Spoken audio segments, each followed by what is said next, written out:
Hello, gandang tanghali po. Habang tayo nananakbo, bahagi na po kayo ng salita ng Diyos. Sana po, makinig lang po kayo. Hindi po ako hihingi sa inyo ng pera. Wala po akong sobre. Wala po akong hinihingi sa inyo. Bakit po kailangang ibahagi ang pag-ibig ng Diyos sa panahong ito? Tingnan nyo po, nagtingin ako ng Facebook. Yung palang bagyo, signal number 5. Akala ko number 1 lang. Di, ang dami na namang sa Cebu. Hindi ko na, akala ko iwan lang po. So nakakagulat, ang dami na naman pong naapektuhan sa Cebu ng bagyo na si Berbina. So ang aming binabahagi sa inyo ngayon, yung pag-ibig ni Jesus Christ. Sino po ang may kilala kay Jesus Christ? Kahit mga bata po, kailangan natin sila pasabihan about Jesus Christ kasi po mahalagang mahalaga. Napakahalaga po kasi we are living in the last days. Anytime, pwede pong bumalik si Jesus Christ sa rapture na sinasabi. So, tandaan nyo po, mahal po kayo ng Diyos, hindi ko kayo kilala.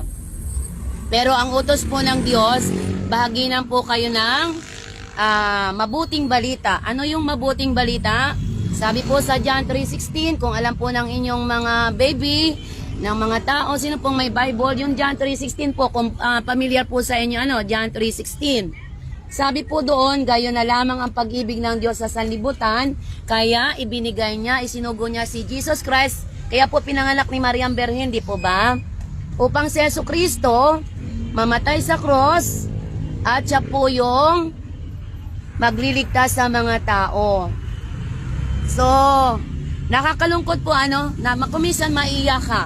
Ano ang nangyayari sa mundo natin? Ang gulo-gulo, ang daming kurap, kabi-kabila, may lindol, patayan, digmaan, tsunami, kagaya ng mga nangyayari sa Cebu, sa Catanduanes. Ito na naman, meron na naman Berbina, meron pa kasunod na Wilma, may Surayda pa. Hindi po kayo nagtataka, bakit ang Pilipinas ang daming bagyo? Sa loob ng isang taon, ang bagyo sa Pilipinas from A to C. At merong matindi po na talagang winawasak. Hindi po lingid sa inyo. Tingnan nyo yung Cebu, lindol, sa Catanduanes, si Owan, si yung isa, si Tino. Diba? Grabe po ang nangyayari sa atin. So, sino na lamang po ang aasahan natin sa palagay nyo? Kanino na lang tayo lalapit para tayo makasurvive? Yun po yung gusto naming iparating sa inyo. Only Jesus Christ. Not religion. Ang Panginoon na lamang po ang pag-asa natin. Sa ibang bansa, ganun din, nagdidigmaan.